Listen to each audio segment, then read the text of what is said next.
የዛሬው የተረት ርዕሳችን ሶስቱ መፍለጫዎች የሚል ነው።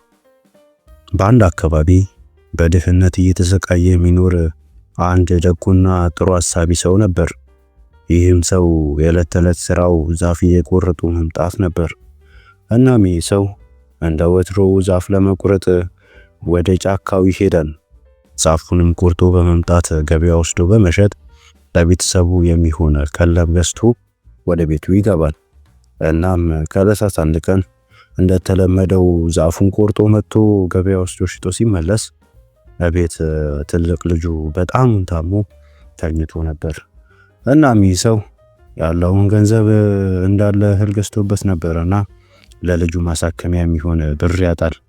እናም በዚህ ሰዓት ያለው አንድና አንድ አማራጭ ነበር። እሱም ጫካ ገብቶ እንጨቱን ቆርጦ መሸጥ ነበር። እናም ይህ ሰው ወደ ጫካ በመሄድ እንጨት መቁረጥ ይጀምራል። እንጨቱንም ቆርጦ እንደጨረሰ አከማቸውና ወደ ገበያ ለመውሰድ ሲሞክር እጅጉን ስለደከመው ከአንዲት ዛፍ ስር ቁጭ አለ። እናም ቁጭ ብሎ ስለ ልጁ መታመም እያሰበ እጅጉን ተጨነቀ። እናም ያለውን አቅም በማሰባሰብ እንጨቶቹን ሰብስቦ ወደ ገበያ መውሰድ ይጀምራል።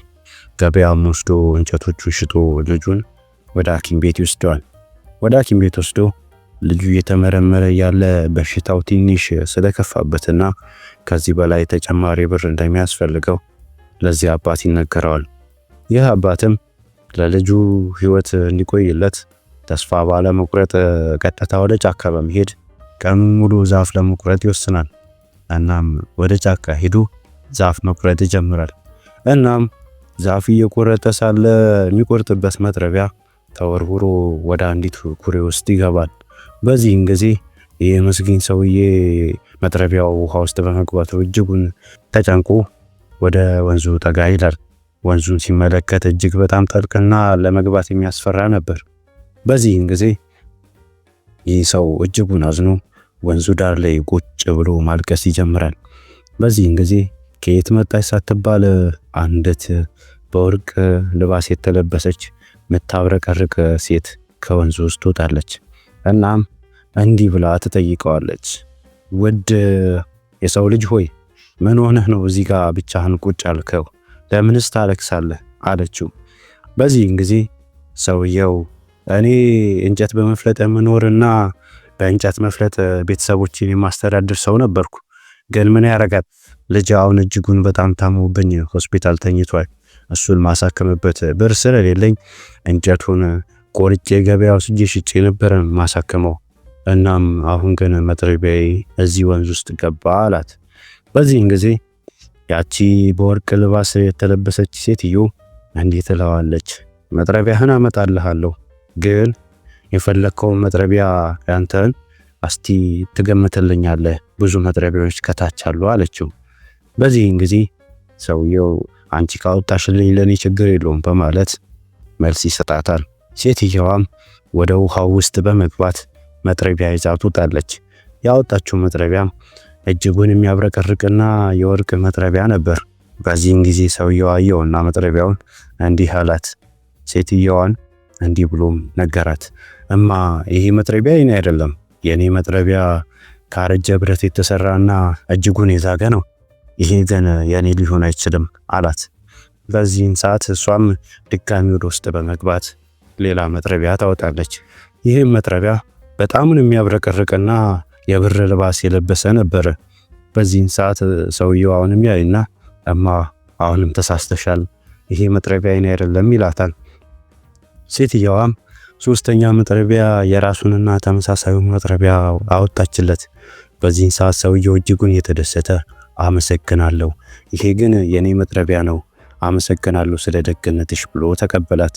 ይህችም ሴትዮ የሰውየውን ሐቀኝነት ባየች ጊዜ ከውስጥ ገብታ ሁለቱን መጥረቢያዎች ይዛ ወጣች። አንድ የወርቅ አንድ የብር፣ ሁለቱንም እንዲህ ብላ ሰጣችው፣ ስለ ደግነትህና ስለ ሐቀኝነትህ ይሄ ይገባሃል፣ ወስደ ልጅህን ማሳከም ትችላለህ አለችው። ሰውየውም የሰጠችውን መጥረቢያ በመውሰድ ወደ ሐኪም ቤት ሄዶ ልጁን አሳከመ። አሳከሙም ወደ ሰፈር ሲመለስ ጎረቤቱ ይህን አየና በጣም እንደነገጠ። ይህ ሰውዬ ብዙ ብር እንዲከፍል ተብሎ ነበር፣ እንዴት በቶሎ ልጁን ሊያሳክም ቻለ በማለት እጅጉን እየተጠራጠረ ወደ ሰውየው ቤት መሄድ ይችላል። ሰውየውም የተፈጠረውን ለሚስቱ እያስረዳት ነበርና ይህ ሰውዬ ይሰማል። እናም ይህ የሰማው ሰውዬ የሰውየውን እድል ባየ ጊዜ ወደዚያች ኩሬ ሄዶ መጥረቢያውን ለመክተት ይወስናል። እናም ያረጀ መጥረቢያውን ይዞ ወደዛ ኩሬው አጠገብ ይደርሳል። እናም እያየችው እንደሆነ ለማስመሰል መጥረቢያውን ዛፍ እየቆረጠ አውቆ ወደ ኩሬው ይከታል። በዚህን ሰዓት ያቺ ሴትዮ ከውሃ ውስጥ ወጣች። ሰውየውም እማ እጅጉን ጎዶኛለሁ፣ ቤተሰቦችን ማስተዳደርበት መጥረቢያ እዚህ ውሃ ውስጥ ገብቷል እና ከቻልሽ እርጂኝ ይላታል። እሷም አንተ የራስህን መጥረቢያ መርጥ ከሆነ እዚህ ውሃ ውስጥ ያሉትን መጥረቢያዎች እንዳለ አውጥቼ አሳይሃለሁ ትለዋለች። እናም በመጀመሪያ ለዛ ደግ ሰው እንዳወጣችው የወርቅ መጥረቢያ ታወጣለታለች። ሰውየውም ያይና ይሄ መጥረቢያ እኔ ነው አወጣሽልኝ፣ አመሰግናለሁ አላት። በዚህን ሰዓት ሴትየዋ እጅጉን በመናደድ አንተ የራስህ ያልሆነውን ነገር በጣም ትመኛለህ፣ አንተ ለራስህ ከሚሆነውን ነገር ብቻ ሳይሆን ክፉንም መውሰድህ አይቀርምና ለዚህ የአንተ መጥረቢያ አልሰጥህም፣ አንተ ሐቀኛና ትክክለኛ ሰው አይደለህም በማለት ወዲያው ትሰለበበታለች። በዚህን ሰዓት ሰውየው እጅጉን በመደናገጥ ያለችውን መጥረቢያ አጥቶ ወደ ቤቱ በመመለስ እጅጉን ስቅስቅ ብሎ አለቀሰ ይባላል። እና ልጆች መልላችሁ ነው የራሳችሁ ያልሆነን ነገር መመኘት ክፉ ነውና እንዳትመኙ ልላችሁ ነው። ደህና ሁኑ ህጻናት። የዛሬው የተረት ርዕሳችን 3 የነብር ግልገሎች የሚል ነው። በአንድ ጥቅጥቅ ባለ ጫካ ውስጥ የሚኖሩ 3 የነብር ግልገሎች ከእናትና ከአባታቸው ጋር ይኖሩ ነበር። እኚህ 3 የነብር ግልገሎች ብዙውን ጊዜ የቤት በመጠበቅና እናትና አባቶቻቸው አድነው ያመጡትን በመብላት ነበር የሚኖሩት። እናም ከዕለታት አንድ ቀን እኚህ 3 የነብር ግልገሎች አንድ ላይ በመሆን አድነው ለመብላት ያስባሉ። እናም ሐሳባቸውን ለእናትና ለአባታቸው ማሳወቅ ይጀምራሉ። ሄዶም እናትና አባታቸውን ዛሬ ጀምሮ እኛ ያደነን ልናበላችሁ እንደምንፈልግ እንነግራቸዋለን ብለው ይጠይቋቸዋል። እናትና አባታቸውም ያመጡትን ሐሳብ በመስማት ለነሱ እንዲህ ይሏቸዋል። ልጆቼ እናንተ አሁን እንደሚታየው ደርሳችኋል። እኛ ከምናድነው በላይ ማዳኛ አቅም አላችሁ። እናም አድናችሁ ለእናንተም ለእኛም ትተርፋላችሁ። ግን አስተውሉ፣ አንድ መመክራችሁ ምክር አለ። መቼም ለአደን ስትሄዱ አንዳችሁን ጠብቁ። እናንተ 3ታችሁም በምትጠባበቁበት ሰዓት የትኛውም ነገር አይከብዳችሁም።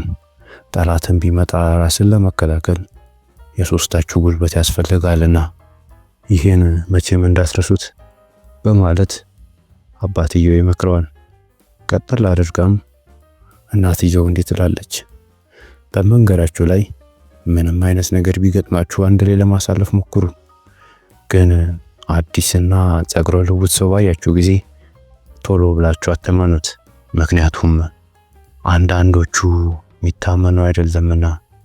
እናም ለእናንተ ምን መክራችሁ አንድ ነገር ይሄ ነው፣ አትነጣጠሉ፣ በአዲስ ነገር አትሸወዱ በማለት እናትና አባት እኚህን 3 የነብር ግልገሎች ይመክሯቸዋል። እናም እኚህ 3 የነብር ግልገሎች ጉዞ ይጀምራሉ። ብዙ ስለተጓዙ ስለደከማቸው ከአንዲት ዛፍ ስር ቁጭ ይላሉ። ከአንዲት ዛፍ ስር ቁጭ በማለት እረፍት እያረጉ ሳለ አንድ ራቅ ብላ ካለች ዛፍ ታች አንዲት ሚዳቆ ሳር እየጋጠች ያያሉ። እናም እጅግ ርቧቸው ስለነበር የመጀመሪያ አደናቸውን ለማድረግ ይስማሙና ወደዛች ሚዳቆ ጋር በፍጥነት እየሮጡ ለማደን ይሞክራሉ። እድል ከነሱ ጋር ነበረችና እነዚህ 3 የነብር ግልገሎች እድል ስለቀናቸው ይችን ሚዳቆ በማደን ይበላውታል።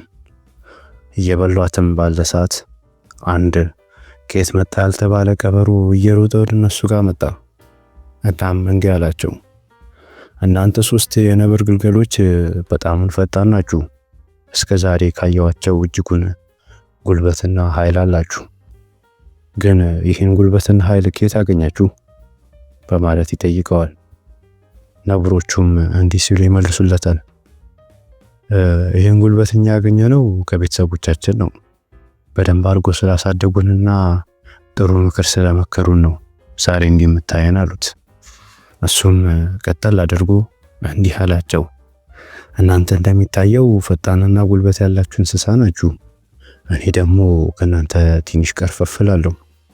ለምን ጓደኛችሁ ሆኜ አንድ ላይ እየኖርን እያደንን አንበላ ብሎ ሐሳብ አቀረበላቸው። እናም እኚህ 3 ነብሮች የመጀመሪያ ጓደኛቸው ስለሆነና ከሱ በፊት ጓደኛ ኑሯቸው ስለማያውቅ ሊያረጉት ይፈልጋሉ። ግን በዚህ መሃል የእናታቸው ምክር ረስተው ነበር። እናም ጓደኛቸው ካረጉት ኋላ እረፍት እያረጉ እያለ አንድ ነገርን ያስተውላሉ። አንዲት ከየት መጣች ያልተባለች የሜዳ አህያ በአጠገባቸው በኩል ከርቀት ስታልፍ ያያሉ። እናም እኚህ 3 ነብሮች ለራት የሚሆናቸውን ምግብ ማደን ፈልገው ስለነበር አንድን ሐሳብ ያስባሉ፣ 3ቱም በአንድነት መሄድን። እናም ይህ ቀበሮ እንዲህ ይላቸዋል። እናንተ አደናችሁ እስክትመጡ ድረስ እኔ እዚህ ያለውን ነገር ላስተካክል፣ እናንተ ግን አድናችሁና ይዛችሁ ወደ እኔ ዘንድ አምጧት አላቸው። እናም እኚህ 3 ነብሮች እንዳሉትም ሄደው እቺን የሜዳ አህያ አድነው ይዘዋት ይመጣሉ። እናም ቀበሮ እንዲህ ይላቸዋል።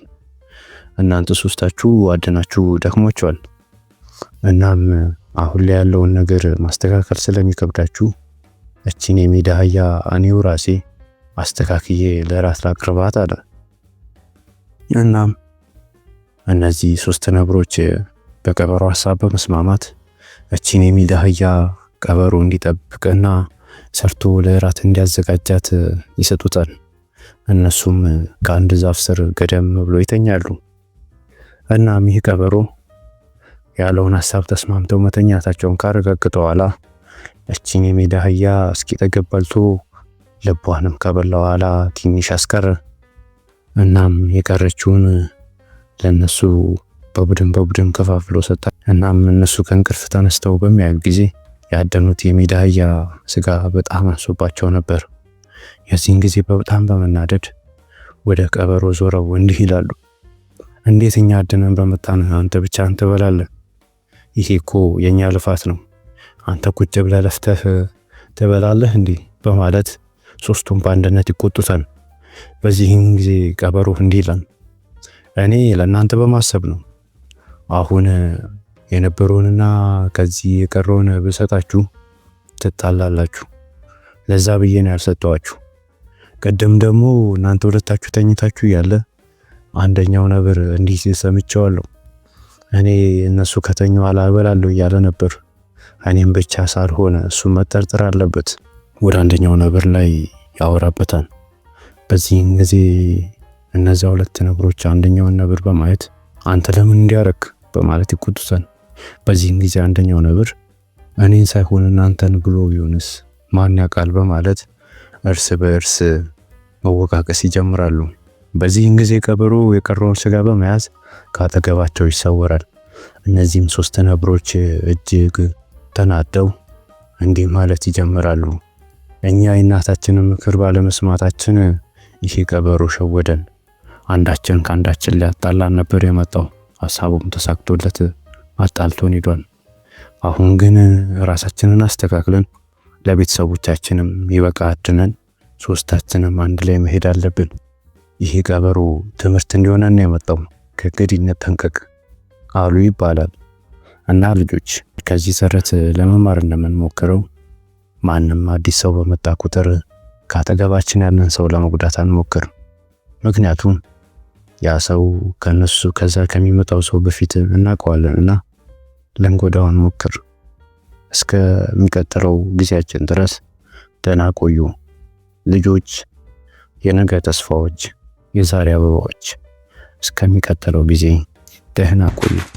የዛሬው ተረት ርዕሳችን ኤሊና 3 ጓደኞቿ የሚል ነው። በአንድ ወቅት አሞራ፣ ፍየል እና አይጥ ኤሊን ጨምሮ በፈቃደኝነት ላይ የተመሰረተ ጓደኝነት ፈጠሩ። እናም ሁሉም እንደየችሎታቸውና እንደየአቅማቸው የተጋገዙና የተረዳዱ ሲኖሩ ከዕለታት አንድ ቀን በፍየልና በኤሊ መካከል ጸብ ተፈጠረ። ፍየል ኤሊን አንቺ ድንጋይ ልብስ፣ አንቺ ድንጋይ ትራስ፣ አንቺ ቀርፋፋ ብላ ሰደበቻት። ኤሊም ቀርፋፋ ብሆንም ካንቺ ይሻላለሁ፣ እኔ እንዳንቺ አልሳደብም፣ ጨዋ ያሳደገኝ ነኝ የሚል መልስ ሰጠቻት። በዚህ ጊዜ አሞራና አይጥ በመካከላቸው ገቡና አስታረቋቸው። ፍየልና ኤሊ በተጣሉ ሳምንት ባልሞላ ጊዜ ውስጥ ፍየል የት ገባች ሳይባል ጠፋችባቸው። ማታ ወደ ቤት ሲመለሱ የተገናኙት አሞራ፣ አይጥና ኤሊ ብቻ ነበሩ። አይጥና አሞራ ወይኔ ጓደኛችን ጠፋች፣ ምን አባታችን ይሻለናል በማለት ደረታቸውን መደለቅ ጀመሩ። ኤሊም ከማልቀስ ይልቅ የጠፋችብንን ጓደኛችንን እንዴትስ ፈልገን ማግኘት እንዳለብን እቅድ ብናወጣ ይሻላል አለች። ስብሰባውን እየመራችና ምርጥ ሐሳብ እያቀረበች የነበረችው ኤሊ ነበረች። ኤሊ ባመነጨችው ምርጥ ሐሳብ አሞራና አይጥ ተስማሙ። በዚህም መሰረት በነጋታው አሞራ በሰማይ ላይ የበረረ አካባቢውን እንዲዳስስ ዙሪያ ገባውን እንዲቃኝና ፍየሏ ያለችበትን ስፍራ አጣርቶ እንዲጠቁም መመሪያ ሰጥታ ወደ መኝታቸው ሄዱ። ሲነጋ አሞራ በታዘዘው መሰረት ግዳጁን ለመወጣት ቀኑን ሙሉ አየር ላይ ሲበር ዋለ። ረጅም ጊዜ ሲያስስ ቆይቶ ሲመሽ ፍየሏ የተጠመደችበትን የሽቦ ቤት አገኘው። አሞራ ወዲያውኑ ወደ ቤት ተመልሶ ሄደና ኤሊና አይጥን እንኳን ደስ አላችሁ፣ ጓደኛችን ተገኝታለች፣ ከአንድ ሰው ቤት ጓሮ ከሽቦ አጥር በተሰራ ወጥመድ ውስጥ ታስራለች ሲል የቦታውን አቀማመጥ ርቀቱንና አቅጣጫውን ነገራቸው። ምንም እንኳን ኤሊ በአካል ቀርፋፋ ብትመስልም በአስተሳሰቧ ግን ፈጣን ነበረችና ሌላ ሐሳብ አፈለቀች። ኤሊ ባፈለቀችው ሐሳብና ስልት መሰረት አይጥ ጫካ ለጫካ ተሽሎክሉካ ሄዳ ፍየሏን የተጠመደችበትን የሽቦ ወጥመድ በጥርሷ እንድትበጣጠስ ግዳጅ ተሰጣት። እንደተባለውና እንደታዘዘችው አይጧ የተሰጣትን ተልዕኮ ለመወጣት በአሞራ መሪነት ፍየል ወደ ታሰረችበት ስፍራ ሄደች። ይሁን እንጂ ቶሎ ባለመመለሳቸው ኤሊ ብቸኝነት ተሰማት። ወይኔ ትላንትና ጓደኛዬ ፍየልን አጣሁ፣ ዛሬ ደግሞ ሁለት ጓደኞቼ ጠፉብኝ። እዚህ ብቻዬን ተጎልቼ ምን እሰራለሁ? ልውጣና ልፈልጋቸው እንጂ አለችና መራመድ ጀመረች። ከቤት ወጥታ ጓደኞቿን ፍለጋ ሄደች። ኤሊ ተንቀራፋ ከስፍራው ስትደርስ አሞራና አይጥ ተጋግዘው ፍየሏን ነፃ አውጥተዋት ወደ ቤታቸው መመለስ ላይ ነበሩ። ፍየሏ የታሰረችበትን ሽቦ በጓደኛዋ አይጥ መበጣጠሱን ስትመለከት ፈትለክ ብላ ሩጫዋን ስትቀጥል አይጧም በጫካው ውስጥ እየተሽለኮለከች ተከተለቻት። አሞራው በሰማይ ላይ በሩ ጠፍቷል። ፍየሏን ያጠመደው ሰውዬ የማረጃ ቢላዋ ይዞ እየሮጠ ሲመጣ ፍየሏ በቦታው አልነበረችም። በምትኳ ግን ቀርፋፋዋ ኤሊ ወዲህና ወዲያ ስትል አገኟትና ያዟት። በዚያም በንዴት ፍየሏ ታስራ በነበረችበት የሽቦ ቤት ውስጥ ወርውሮ ዘጋባት። ፍየልና አይጥ አሞራ ጓደኛቸውን ነፃ በማውጣታቸው ደስ እያላቸውና እየጨፈሩ ወደ ቤታቸው ተመለሱ። ወደ ቤት በተመለሱ ጊዜ ኤሊ አልነበረችም። ይህንን የተገነዘበ አሞራ በፍጥነት ኤሊን ፍለጋ ሰማይ ላይ ተንሳፈፈና በረራ አደረገ። ኤሊዋ በፍየሏ ምትክ በወጥመድ ተይዛ መታሰሯን ደረሰበት። ጓደኛማቾቹ በኤሊ እግር ተከታታይ መታሰራቸውን ባየች ጊዜ አሞራ እጅጉን አዘነች።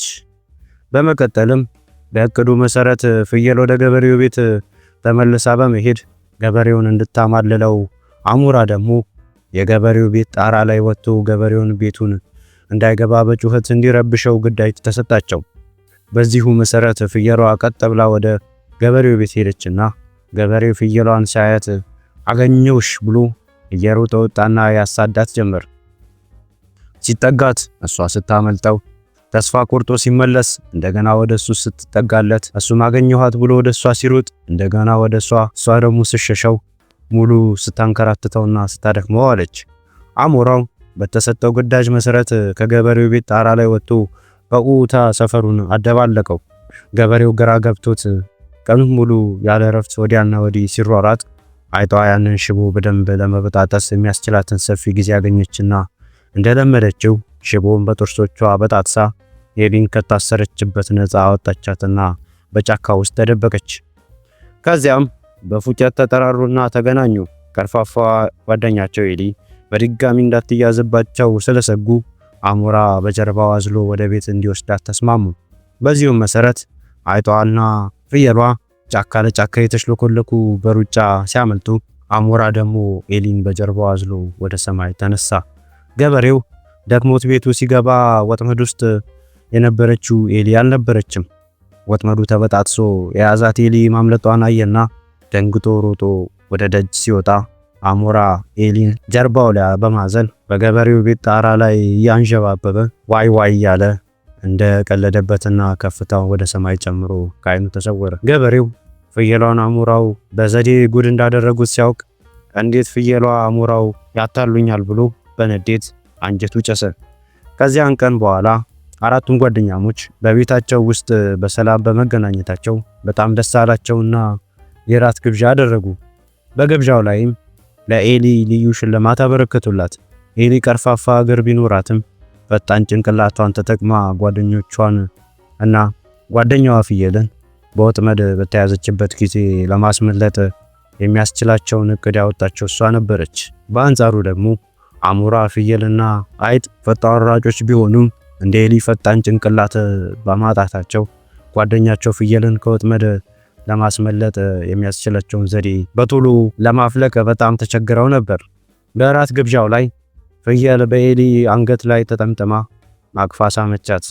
ከዚህ በፊት ቀርፋፋ ብዬ ሰድቤሽ ነበረ፣ አንቺ ግን መልሰሽ አልሰድብሽም፣ ይልቁንም ከምትሳደቢ ይልቅ እኔን ከቢላዋ አትርፈሽኛል። እንደገናም ለኛ ለጓደኞች ስትይ በወጥመድ ተይዘሻል። አንቺ ባለውለታችንና በጣም ታስፈልጊናለሽ አሏት። እባክሽ ላለፈው ጥፋቴ ሁሉ ከልብሽ ይቅርታ አድርጊልኝ አለቻትና ፍየል ይቅርታ ጠየቀቻት። ኤሊም የልቤ ይቅርታ አድርጌልሻለሁ፣ አንቺም ለኔ እጅግ በጣም ጠቃሚ ነሽ። በታሰርኩበት ጊዜ እኔን ለማስፈታት ስትይ አንቺም ራስሽን ለአደጋ አጋልጠሽ ነበር። እኛ ሁላችንም አንዳችን ለአንዳችን በጣም አስፈላጊዎች ነን በማለት አቅፋ ሳመቻት። ከዚያን ቀን ጀምሮ አራቱም ህብረታቸው የበለጠ ጠብቆ በፍቅርና በመተሳሰብ መኖር ጀመሩ። በአንዱ ደካማ ጎን በሌላው ጎበዝ የተተካካ ኤሊ ድክመትን ጓደኞቿ እየሞሉላት፣ የጓደኞቿን ድክመት ደግሞ ኤሊ እየሸፈነችላቸው ህብረታቸውን በይበልጥ አጠናክረው በደስታ መኖር ጀመሩ ይባላል። እና ልጆች ሁሌም ቢሆን አንድን ሰው ማስከፋት የለብንም። የቱ ጋር እንደሚጠቅመን የቱ ጋር እንደሚጎዳን አናውቅምና ልጆች እናንተ የነገ አበቦች ናችሁ። ስለዚህ ጥሩን በማሰብ መልካምን እንድትመኙ እላችኋለሁ። ደህና ሁኑ። የዛሬው የትርኢት ርዕሳችን ታማኝ ውሻ የሚል ነው። በአንድ ሀገር ውስጥ ልዑል ሎሌን በመባል የሚታወቅ አንድ መልከ መልካም ሰው ይኖር ነበር። ልዑል ሎሌን ጌለርት በመባል የሚታወቅ አዳኝ ውሻ ነበረው። ለልዑሉ ጌለርትን በስጦታ መልክ ያበረከቱለት የባለቤቱ አባት ናቸው። ጌለርት ቤት ውስጥ ሲውል ፍጹም ሰላማዊ ሆኖ ቀኑን ያሳልፋል። ሰዎችን የመተናከል ባህሪ ጨርሶ አይታይበትም። ከጌታው ጋር ግን አደን ሲወጣ ጸባዩ ይቀየራል። ጫካ ለጫካ እንደ አንበሳ እያገሳ መሮጥ ይወዳል። በተለይ የሚታደን እንስሳ ሲያይ ቁጭ ብድግ ያደርገዋል። የጌታውን ትዕዛዝ ገና እንደሰማ ክንፍ ያወጣ ይመስል በፍጥነት እየሮጠ ማባረር ይጀምራል። ከእርሱ የሚያመልጥ አንዳችም እንስሳ አልነበረም።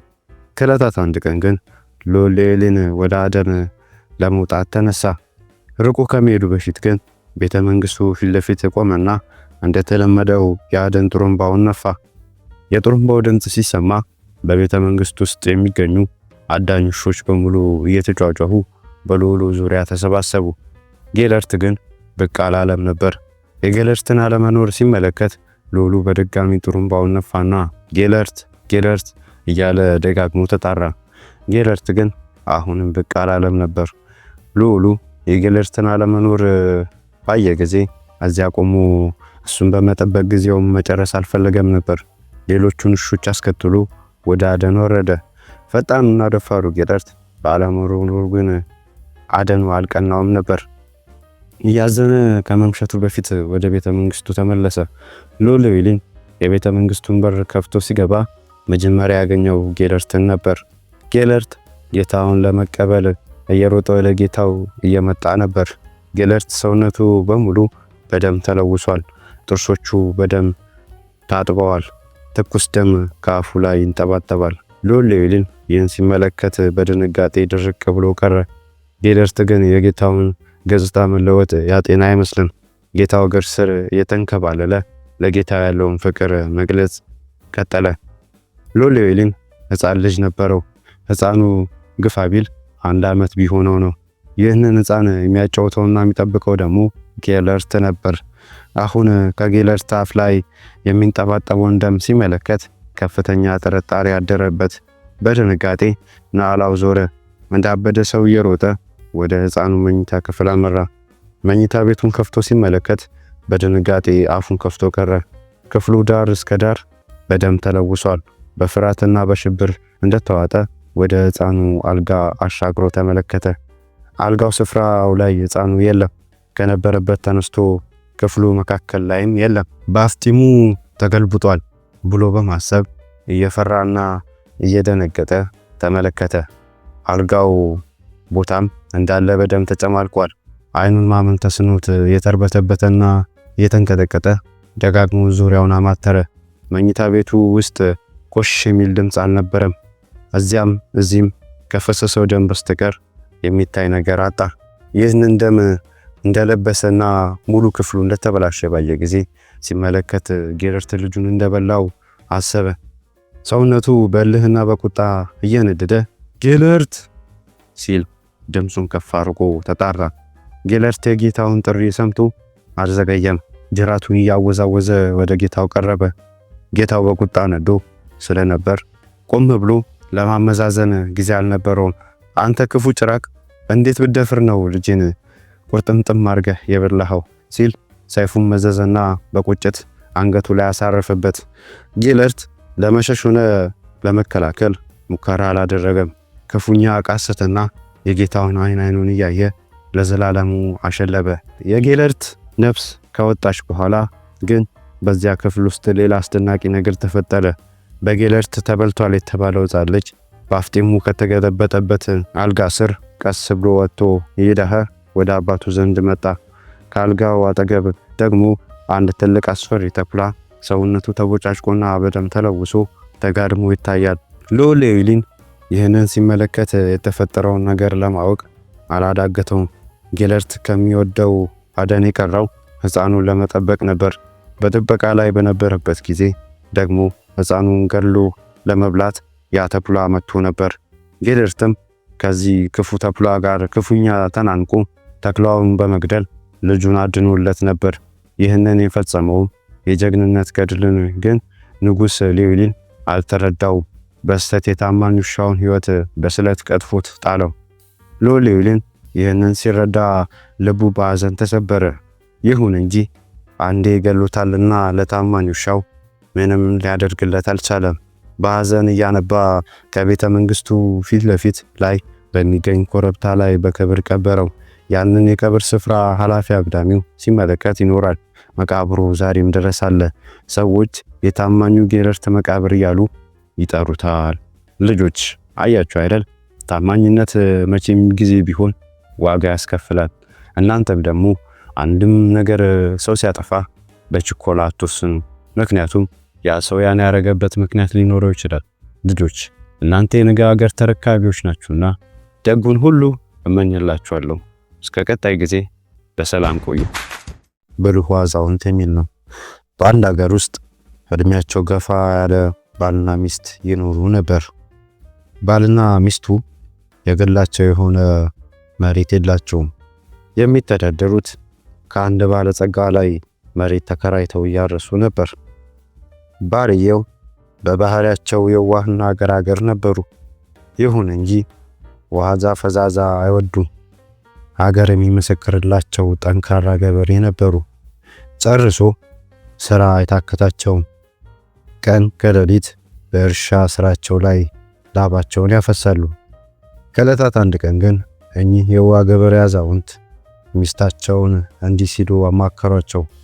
እንደሚታወቀው የማርሰው መሬት ያከራየ ሰው በሀገር ውስጥ አልነበረም። አሁን ግን ከዓመታት በኋላ ርቆ ከሄደበት መመለሱን ሰምቻለሁ። በእርግጥ በአካል መጥቶ አልጠየቀኝም። ይሁን እንጂ ኪራይ ሳልከፍለው ከዓመታት በላይ ስለቆየው እኔ ራሴ ወደ ቤቱ ሄጄ ኪራይን መክፈል ይኖርብኛል። ዕዳ ተሸክሜ መቆየት አልፈልግም። ሚስቲቱም የባላቸውን ሐሳብ አልተቃወሙ። አዎ ልክ ነህ፣ ዕዳው ተቆልሎብናል። በአጠቃላይ ከ2000 ብር በላይ ሳይኖርብን አይቀርም። የግድ መክፈል ይኖርብናል። እኔም ቢሆን ይህንን ያህል ገንዘብ ቤት ያስቀምጬ በአግባቡ መተኛት አልችልም። ወስደህ ክፈልና ገላግለኝ ሲሉ መለሱላቸው። አዛውንቱ የሚስታቸውን ስምምነት ሲያገኙ ተደስተው ነበር። ልክ ነሽ፣ ዕዳችንን ከፍለን መገላገል ይኖርብናል። ፈረሴን ጭኜ ዛሬውኑ መንገድ ጀምራለሁ። ውሎ ማደር አልፈልግም። ይህንን ገንዘብ ከፍዬ እኔም እፎይ ማለት ፈልጋለሁ አሉና አሮጌ ባዝራ ፈረሳቸውን መጫን ጀመሩ። ብዙ ጊዜ አልወሰደባቸውም። ባዝራ ፈረሳቸውን ጭነው ወደ አከራያቸው ዘንድ ጉዞ ቀጠሉ። አዛውንቱ በአሮጌ ፈረሳቸው ላይ ተቀምጠው ሲንቀራፈፉ አንድ ምርጥ ኮርቻ የተጫነ ግሩም ፈረስ ባጠገባቸው ደረሰ። ቀና ብለው ሲመለከቱ በፈረሱ ላይ አንድ ጎልማሳ ተቀምጦ አስተዋሉ። ሰውየው አዛውንትን ዝም ብሎ ማለፍ አልቻለምና እንዴት አደሩ ሲል ሰላምታ አቀረበላቸው። አዛውንቱ ምላሽ አልነፈጉትም። እግዚአብሔር ይመስገን፣ አንተስ እንዴት ነህ? ሰላም አደርክ ሲሉ ለሰላምታ አጸፋውን መለሱ። ሰውየውም ትክ ብሎ እየተመለከታቸው ወዴት ይሄዱ ነው? ወደ ሩቅ ቦታ እየተጓዙ ይሆን ሲል ጠየቃቸው። አዛውንቱም እውነቱን ለመናገር የሆነ ርቄ አልሄድም፣ ምናልባት 3 ኪሎ ሜትር ያህል ብጓዝ ነው ሲሉ መለሱለት። ሰውየው አስከተለና መንገዶትስ ሩቅ አይደለም፣ ታዲያ በዚህ ጠዋት ወዴት እያዘገሙ ነው ሲል እንደገና ጠየቃቸው። አዛውንቱ ሊሸሽጉት አልፈለጉ። ያለብኝን ዕዳ ለመክፈል እየሄድኩ ነው። የበሬ ግንባር የምታክል መሬት ተከራይቼ እያረስኩ ነው የምኖረው። ለዚያች ትንሽ መሬት በየመንፈቁ 1000 ብር መክፈል ይኖርብኝ ነበር። ይሁን እንጂ አከራዬ ራቅ ብሎ ሄዶ ስለነበር ያለፈውን መንፈቅ ኪራይ አልከፈልኩም። በዚህ ሳቢያ ዕዳዬ አሻቅቦ 2000 ብር ያህል ደርሶብኛል። አሁን ይህንን ገንዘብ ከፍዬ ለመገላገል ወደ አከራዬ ዘንድ እያመራሁ ነው ሲሉ ነገሩት። መንገደኛው ከአዛውንቱ አፍ በሰማው ነገር በጣም ተደንቆ 2000 ብር ነው ያሉኝ? በሉ ከዚህ ደቂቃ በኋላ አፎትን ይዝጉ። ከእንግዲህ ለማንም ሰው ቢሆን ይህንን ያህል ገንዘብ መያዞትን መናገር የለቦትም። በዚህ አካባቢ በርካታ ሌቦችና ቀማኞች እንደሚኖሩ አያውቁምን? አፎትን ካልዘጉ ያለ ጥርጥር ገንዘቦ በእነዚህ ቀማኞች ይዘረፋል ሲል ደጋግሞ አስጠነቀቃቸው። አዛውንቱ ለሰውየው ማስጠንቀቂያ ቦታ የሰጡ አይመስልም። ችግር የለውም፣ ገንዘቤ እንደሆነ በኮርቻዬ ኪስ ውስጥ በጥንቃቄ ተቀምጧል፣ የሚደርስበት የለም ሲሉ ነገሩትና የቆጥ የባጡን እያወሩ አብረው ጉዟቸውን ቀጠሉ። አዛውንቱና ሰውየው ወሬያቸውን አላቆሙም። እየተጨዋወቱ ሜዳውን አቋርጠው ጥቂት እንደተጓዙ ከኋላ ጥቅጥቅ ያለ ጫካ አጠገብ ደረሱ። በዚያ ጭር ባለ ስፍራ ላይ እንደደረሱ ያ መንገደኛ በድንገት ሽጉጡን መዘዘ። ወደ አዛውንቱ ዞሩ። አይኑን አፈጠጠና ቁም፣ እንዳትንቀሳቀስ ሲል ጮሆባቸው ሽጉጡን በእርሳቸው ላይ እንደደቀነ ያስከውን ገንዘብ በሙሉ አሁኑኑ አስረክበኝ ሲል ያስፈራራቸው ጀመር። አዛውንቱ ብዙም አልተረበሹም። ረጋ ባለ አንደበት ገንዘቡ ያከራዬ የሚሰጥ ነው፣ አትድከም፣ በጭራሽ አልሰጥህም ሲሉ መለሱለት። ሰውየው ለዘርፊያ ቋምጦ ነበር። የእርሳቸውን ምላሽ ከምንም አልቆጠረውም። ሽጉጡን ደቅኖ እያወዛወዘ ከገንዘብህ ወይም ከህይወትህ አንዱ ምረጥ ሲል እንደገና ጮህባቸው። የሰውየውን ጩኸት ዳግመኛ ሲሰሙ አዛውንቱ ብስጭት አሉ። ከእርሱ ጋር መነታረክ የትም እንደማያደርሳቸው አውቀዋል። በቁጣ ፊታቸውን ከስክሰው ከፈረሳቸው ላይ ወረዱ። ብዙ ጊዜ አልፈጀባቸውም። የፈረሳቸውን ኮርቻ አንስተው ያውልህ ሲሉ አሽቀንጥረው ወደ ገደል አፋፍ ወረወሩለት። ሰውየው አይኑን ከኮርቻው ላይ አልነቀለም። ከፈረሱ ላይ ወረደና ገንዘቡን ለማንሳት እየሮጠ ወደ ገደሉ አፋፍ አመራ። በዚህ አጋጣሚ አዛውንቱ አሮጌ ባዝራ ፈረሳቸውን ትተው በሰውየው ፈረስ ላይ ወጥተው የቂብ አሉ። ፈረስ ግልቢያ አሳምረው ያውቃሉ ስለነበርም ያንን ጮሌ ፈረስ ሽምጥ እየጋለቡ ከአካባቢው ተሰወሩ። ይህንን ያልታሰበ ነገር ሲመለከት ሰውየው ተደናገጠ። ያንን ምርጥ ፈረሱን ላለማጣት እባክህን ጠብቀኝ፣ ባይሆን የገንዘብህን ግማሽ ያህል እመልስልሃለሁ ያለ ያግባባቸው ጀመር። አዛውንቱ በቀላሉ የሚረቱ አልነበሩም። አያስፈልገኝም በማለት የኮርቻ ኪስ ውስጥ ያለውን ገንዘብ ይበቃኛል ሲሉ አገላምጠውት መንገዳቸውን ቀጠሉ። ግልቢያቸውን አላቆሙ። በዚህ እንደገሰገሱ ያከራያቸው ቤት ደረሱ። ያ ሰውዬ በአዛውንቱ ኮርቻ ኪስ ውስጥ ብዙ ገንዘብ የተቀመጠ መስሎት ነበር። ያልደከመበትን ሊወስድ ኮርቻውን በስለት ቆርጦ አላቀቀውና ከፍቶ ተመለከተ። ይሁን እንጂ በኮርቻ ውስጥ 70 ሳንቲም አላገኘም። አዛውንቱ ገንዘባቸውን በጥንቃቄ ያስቀመጡት ኪሳቸው ውስጥ ስለነበር እንደተመኘው ሳይሆን ቀረ። አዛውንቱ አከራያቸው መኖሪያ ቤት ሲደርሱ ለማከናወን አልሞከሩም። ልባቸውን ውዝፍ ዕዳ ቆጥረው ከፈሉት። ዕዳቸውን ከፍለው እንደጨረሱ በሰውየው ኮርቻ ላይ የታሰረውን ከረጢት ከፍተው ተመለከቱ። በከረጢቱ ውስጥ ብዙ ሺህ የሚገመት ወርቅና ታጭቆ ያለ ብር ተመለከቱ።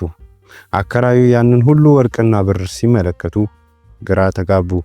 አዛውንቱን በጥርጣሬ እየተመለከቱ ለመሆኑ ይህንን ሁሉ ወርቅና ብር ከየት አመጣ ሲሉ ጠየቋቸው። አዛውንቱ ይደብቁት አልፈለጉም። ወደ አንተ ዘንድ ስመጣ በመንገዴ ላይ አንድ ሞኝ መንገደኛ አጋጥሞኝ ነበር። ከዚህ መንገደኛ ጋር ፈረሴን ተቀያየሬ ይህንን ሁሉ ሀብት አገኘው ሲሉ የሆነውን ሁሉ አጫወቱት። አከራዩ በሰማው ነገር ተደንቆ እርስዎ ደካማ ሽማግሌ ኖት፣ ይህንን ያህል ገንዘብ ይዘው መንቀሳቀስ አይችሉምና ያሰቡት እስኪሳካሉት ድረስ እኔ ጋር ይቀመጥ ሲል መከራቸው። አዛውንቱም አታስብ፣ በእንደኔ አይነቱ ሽማግሌ ላይ ማንም እጁን የሚያነሳ አይኖርም ሲሉ ተሰናብተውት ቤታቸው ጉዟቸውን ቀጠሉ። በመንገዳቸው ላይ ያቺ አሮጌ ባዝራ ፈረሳቸው ዛፍ ላይ ታስራ አገኟት። ፈረሳቸውን ሲመለከቱ ያ ሰውዬ ፈረሴን አልወደዳትም ማለት ነው፣ ከወደዳት ደግሞ ይወስዳት ነበር። አሁን ግን ስላልወደዳት እዚያ አስሯታል፣ መልሼ ወደ ቤቴ ይወስዳታለሁ አሉና ያችን አሮጌ ባዝራ ፈረሳቸው አስከትለው ወደ ቤታቸው አመሩ። አዛውንቱ ሀብት በሀብት ሆነው ወደ ቤታቸው ሲመለሱ ሚስቲቱ እጅግ በጣም ተደሰተች። እሷም አዛውንቱ ባሌ የዋህ የሚመስለው በማንም በምንም የማይታለለው ስትል የጨፈረች ደስታዋን ገለጸች ይባላል። መንትዮቹ የሚል ነው። በአንድ ሀገር ውስጥ ድህነት የተጫጫናቸው ባልና ሚስት ይኖሩ ነበር። ባልና ሚስት መንትያ ልጆች ነበሯቸው። ከመንትዮቹ በስተቀር ሌላ ልጆች አልነበራቸውም። ባልና ሚስት መንትያ ልጆቻቸውን በጣም ይወዷቸው ነበር። በተለይ ሚስቲቱ ቀን ከሌሊት ከልጆቿ አትለየ። አስፈላጊውን እንክብካቤ እያደረገች ታሳድጋቸዋለች። ከዕለታት አንድ ቀን ግን እናቲቱ ራቅ ብሎ ከሚኖሩ ወዳጆቿ የግብዣ ጥሪ ደረሳት። በዛ አካባቢ የሚወራው ነገር ያስፈራ ስለነበር ልጆቿን ግን ብቻቸውን ጥላ መሄድ አልፈለገችም። ያለ ሌላ ሰው እርዳታ ደግሞ ብቻዋን ልጆቿን ይዛ መሄድ አትችልም። እንደው እንዴት ባደርግ ይሻላል ስትል ማውጣትና ማውረድ ያዘች። ጥሪውን ገፍታ መቅረት ግን አልፈለገችም። በመጨረሻም በሄደችበት ብዙ ላለመቆየትና ቶሎ ለመመለስ ወስና መዘገጃጀት ጀመረች። ዝግጅቱ ብዙ ጊዜ አልወሰደባትም። እነዛም መንትያ ልጆቿን ብቻቸውን ትታ ፈራ ተባ እያለች ወደ ወዳጆቿ ዘንድ አመረች። በሄደችበት ብዙ አልቆየችም። የሄደችበትን ጉዳይ በቶሎ ፈጽማ ጠደፍ እያለች ወደ ቤቷ መንገድ ጀመረች። ወደ ቤቷ በመጣደፍ ላይ ያለች ግን አንድ አስደንጋጭ ነገር አጋጠማት። ሴትየዋን ያስደነገጣት ሌላ ነገር አልነበረም። አንድ ሰማያዊ ጥብቆ ያጠለቀ ድንክዬ ነው። ድንክዬው ግን ሴትየዋን ያያት አይመስልም። ገልመጥ እያለ መንገዱን አቋርጦ ሄደ። ሴትየዋ ያንን ድንክዬ ስትመለከት በድንጋጤ ድርቅ ብላ ቀረች። ቆይቶ ግን ነፍስ ዘራችና እየሮጠች ቤቷን ከፍታ ገባች። ቤት ስትገባ ግን መንትያ ልጆቿን በሰላም አገኘቻቸው። ያለ አንዳች እንከን በትንሹ አልጋቸው ላይ ተጋድመው ይጫወታሉ። ሴትየዋ ሁሉም ነገር ሰላም ሆኖ ስላገኘች ወደ ቀድሞ ስራዋ ተመለሰች። ድንጋጤው በአንድ አፍታ ለቋት እንደተለመደው ቤት ውስጥ ጉድ ማለት ቀጠለች። ሰነባብቶ ግን በመንትዮቹ ላይ ለየት ያለ ባህሪ ይታይ ጀመር። ከሚያሳዩት ለየት ያለ ባህሪ በተጨማሪ ደግሞ አንዳችም የማደግ ምልክት አያሳዩም። ቁመታቸውና ሰውነታቸው እንደቀነጨረ ቀረ። በመንትዮቹ የሚታየው እንግዳ ነገር እናቲቱንና አባትየውን ሰላም ነሳቸው። ዘውትር ሐዘንና ትካዜ የማይለያቸው ሆኑ። የሚይዙትና የሚጨብጡት ጠፋቸው። በተለይ አባትየው በልጆቹ ላይ ባስተዋለው ነገር ክፉኛ ተረብሾ ነበር። አንድ ቀን ሚስቱን ጠራና ውድ ባለቤቴ ሆይ በእነዚህ ሕፃናት ላይ የማየው ነገር እጅግ ግራ ተጋብቻለሁ። እውነቱን ለመናገር እኚህ ልጆች የኛ አይመስሉኝም። የኛ ልጆች የት እንደደረሱ የሚያውቅ ፈጣሪ ብቻ ነው። እንደው ነገሩ ሁሉ ምስክልክል ብሎብኛል ሲል እያዘነ በውስጡ የታመቀውን ስጋት ገለጸላት። ሚስቲቱም የባሏን ንግግር ስትሰማ እጅግ ተረበሸች። ባሏን ትክ ብላ እየተመለከተች እነዚህ ልጆች የኛ ካልሆኑ ታዲያ የማን ሊሆኑ ነው ስትል መልሳ ጠየቀችው። ባልየው ግን መልስ አልነበረውም። ምን ይበል? በሐዘን አንገቱን አቀርቅሮ ቀረ። በልጆቹ ላይ የደረሰው መቀንጨርና የሚያሳዩት ለየት ያለ ባህሪ ተደብቆ አልቀረም። በአካባቢው ነዋሪዎች ዘንድ ተዳረሰ። በዚህም የተነሳ ሰፈርተኞቹ የመንትዮቹን ቤት የድንክዮቹ ቤት እያሉ ይጠሩት ጀመር። ይህንን ሽሙጥ ስትሰማ ሚስቲቱ ከፍተኛ የሆነ ሐዘን ላይ ወደቀች። ቀንም ሆነ ማታ የምታሰላስለው ስለዚህ ጉዳይ ብቻ ሆነ። እንዲሁ ስታወጣና ስታወርድ ሰንብታ አንድ ቀን አንድ መላ ብልጭ አለላት። ጨርቄም አቄን ሳትል በዚያ ሀገር ስመገናና ወደ ሆነው አዋቂ ዘንድ አመራች። አዋቂው የሚሳነው ነገር የለም እየተባለ ይነገርለታል። ማንኛውም ነገር ፈልስፎ መረዳት የሚችል ጠብ እንደሆነ በሰፊው ይታመናል። ይህንኑ ያሰላሰለች አዋቂው የሚኖርበት ሰፈር ደረሰች። ሴትየዋ አዋቂው ፊት ቀርባ ያጋጠማትን ችግር በነገረችው ጊዜ አላሳፈራትም። ምን ማድረግ እንደሚኖርባት እንዲህ ሲል ዘርዝሮ ነገራት። በወቅቱ እህል የሚታጨድበት ነው። አንቺም እህል እንደ ጎረቤቶችሽ ሁሉ ታሳጭጃለሽ። ይህንን ወቅት አያሳልፍም። እንደተለመደው እህሉ የሚታጨደው ያው በደቡ ነው። በደቡ ስታሳጭጂ ደግሞ ለሚያጭዱ ሰዎች እራት ማዘጋጀትሽ አይቀርም። ለአጫጆቹ እራት ስታዘጋጅ ግን እንዲህ አድርጊ። በመጀመሪያ እንቁላል በጥንቃቄ ስበሪና አስኳሉንና ፈሳሹን ለይተሽ አውጥተሽ አፍስሺው።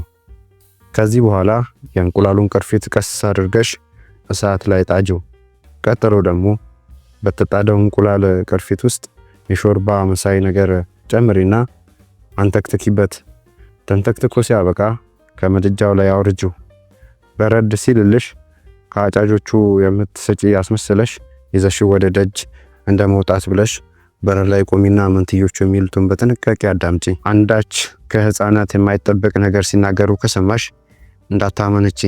ተመለሰሽ ወደ ቤት ግቢና አንጠልጥለሽ አውጥተሽ በድንክዮቹ ሐይቅ ውስጥ ጨመሪያቸው። ሲናገሩ ካልሰማሽ ግን ምንም ነገር አታድርጊ ብለው ነገሯት። ሴቲቱ የተመከረችውን ተቀብላ ወደ ቤት አመራችና የአጨዳው ቀን እስኪደርስ ድረስ በጉጉት መጠባበቅ ያዘች። መድረስ አይቀርምና የአጨዳው ቀን ደረሰ። በዚያ ቀን እንደተመከረችው እንቁላል በጥንቃቄ ሰበረችና ቀስ ብላ አስኳሉንና ፈሳሹን ለይታ አውጥታ ፈሰሰች። ከዚያ እንቁላሉን ቅርፊት እሳት ላይ ጣደችና ሾርባ መሳይ ነገር ጨመረችበት። ከዚያም ያንን እሳት ላይ የተጣደውን ሾርባ መሳይ ነገር ማንተክተክ ቀጠለች።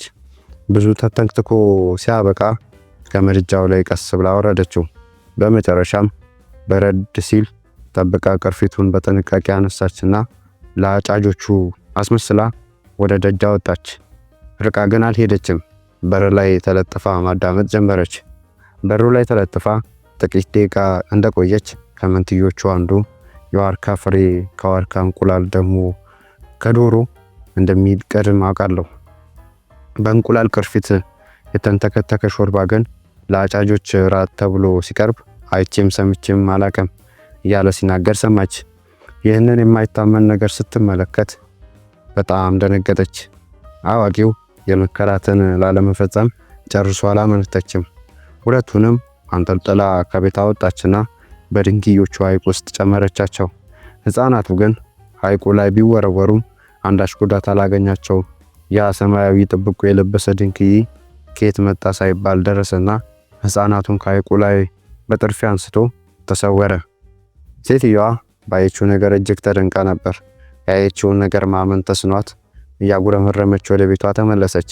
ቤት ስትገባ ደግሞ ሌላ አስደናቂ ነገር አጋጠማት።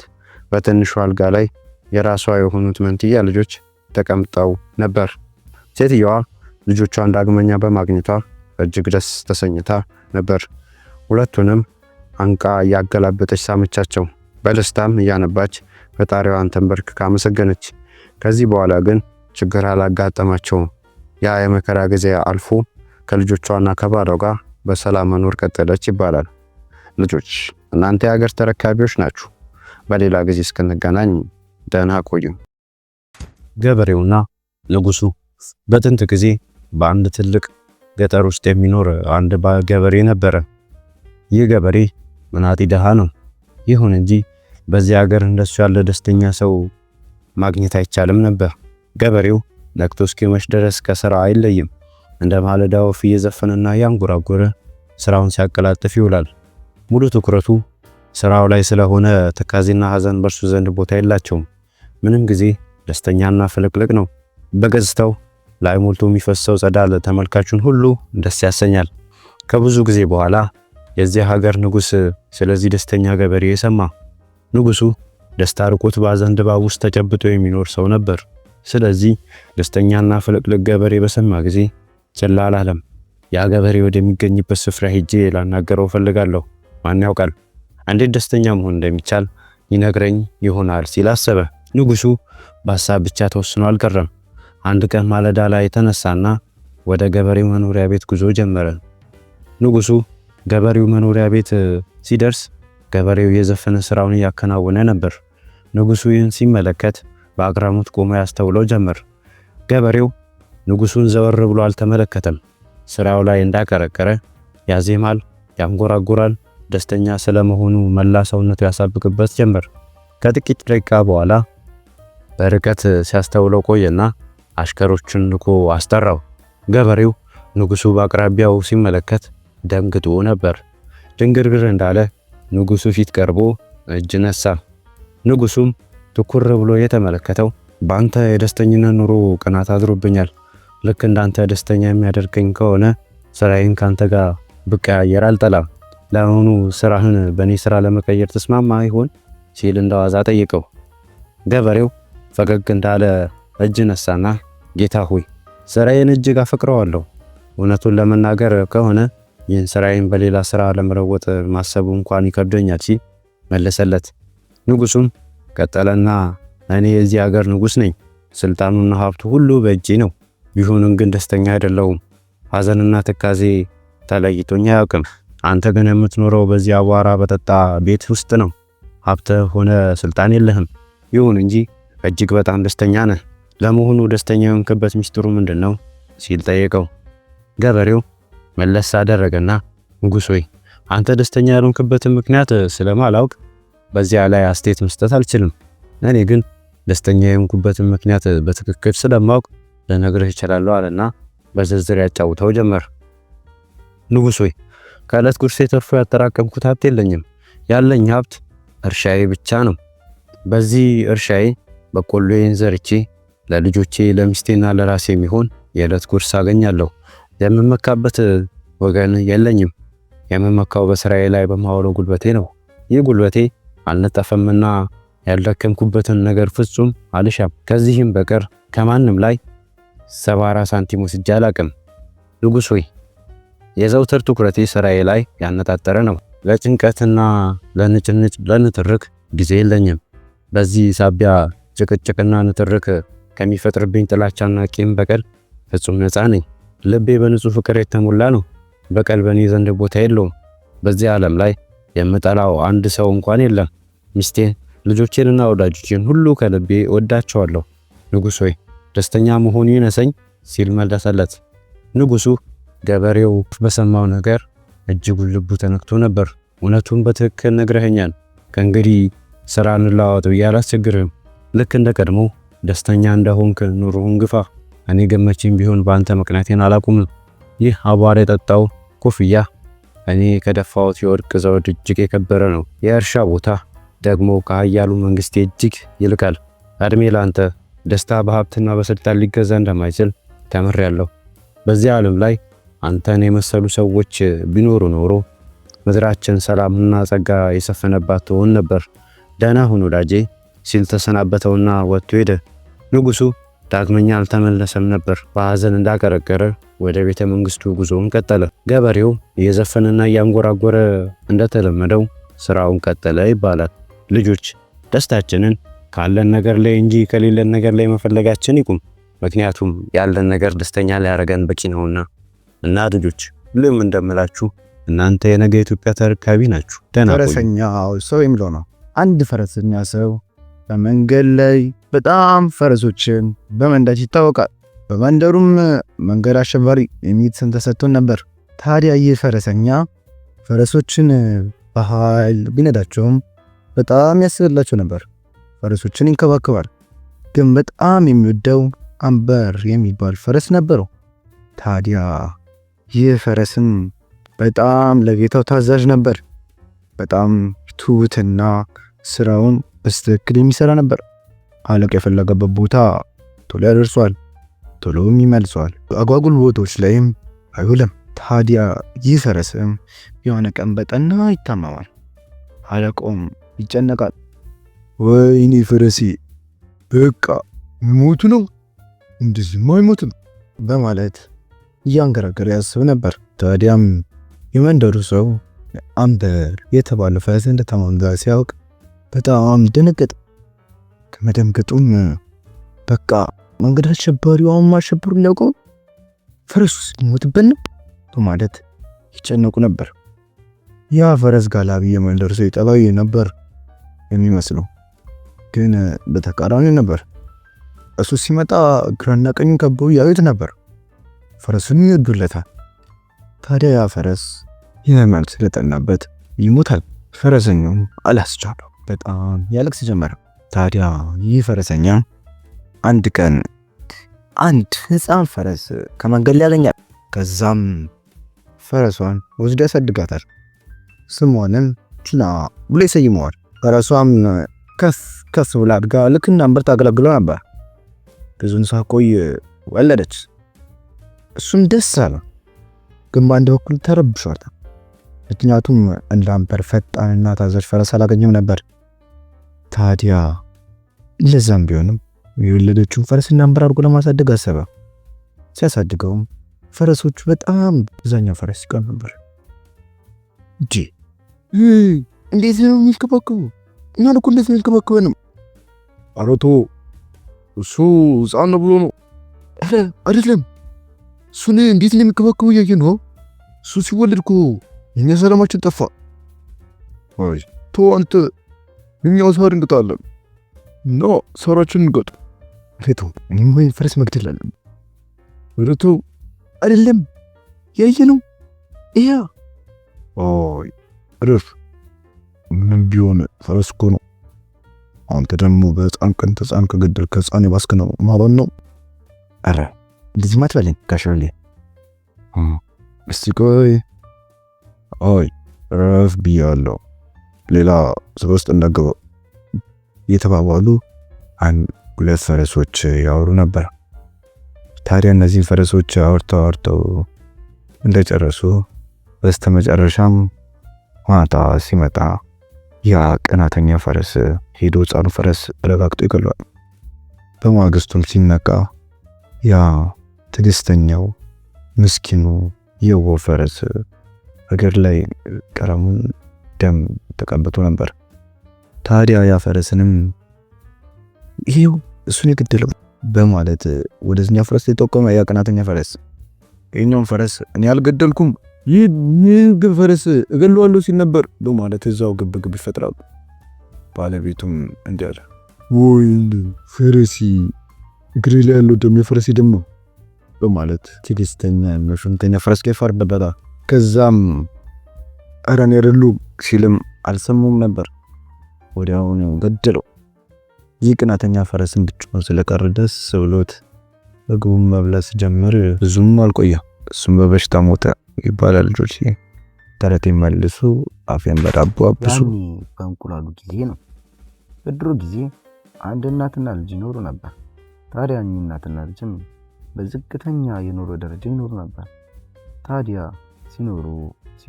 ሲኖሩ ልጁ አንድ ቀን ወደ ሱቅ ይላካል። ሱቅ በሄደበትም እንዳጋጣሚ አንድ ዶሮ እንቁላል ስትጥል ያይና እንቁላሉን ይዞ ይመጣል።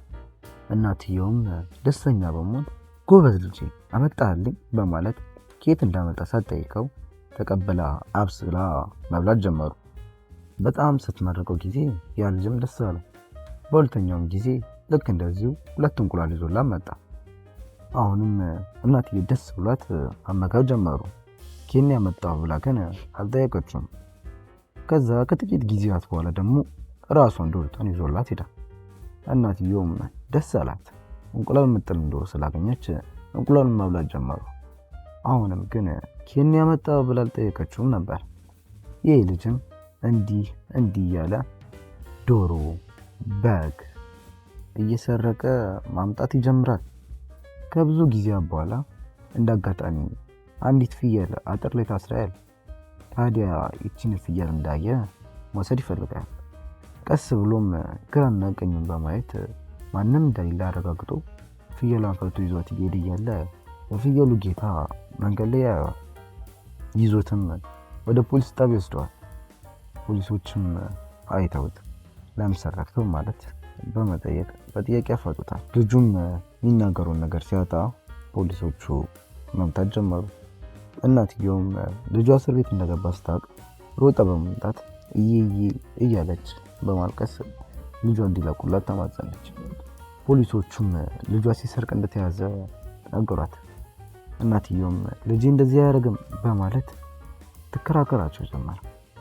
ታዲያ ልጁም እናቴ አሁን ማልቀስ ምንም አያስፈልግም፣ ያኔ እንቁላሉ ሳመጣልሽ ኖሮ ኬታ መጣ ብለሽ ብትቆጪ ኖሮ ይህን ፍየል ለመስረቅ አልበቃም ነበር በማለት እናትየውን ይቆጣ ጀመር። ልጆችዬ ከዚህ ተረት ምን ተማራችሁ? ተማራችሁትን ነገር በኮሜንት ላይ አሳውቁኝ። ለዛሬ ይዤላችሁ የመጣሁት ተረት ይህን ይመስል ነበር። በሌላ ተረት እስከምንገናኝ ድረስ ደህና ሁኑ ልጆች። ነብሩና ፈረሱ ነው። በአንድ ወቅት አንድ ፈረስ በጣም ይርበውና ጥቅጥቅ ወዳለ ጫካ ውስጥ ሳር ፍለጋ ይገባል። ታዲያ ይህ ፈረስም ሳር ፍለጋ በማንቀዋለል ላይ ያለ ከአንድ ነብር ጋር ይገጣጠማል። ይህ ነብርም ራብ በጣም ያጠቃው ነበር።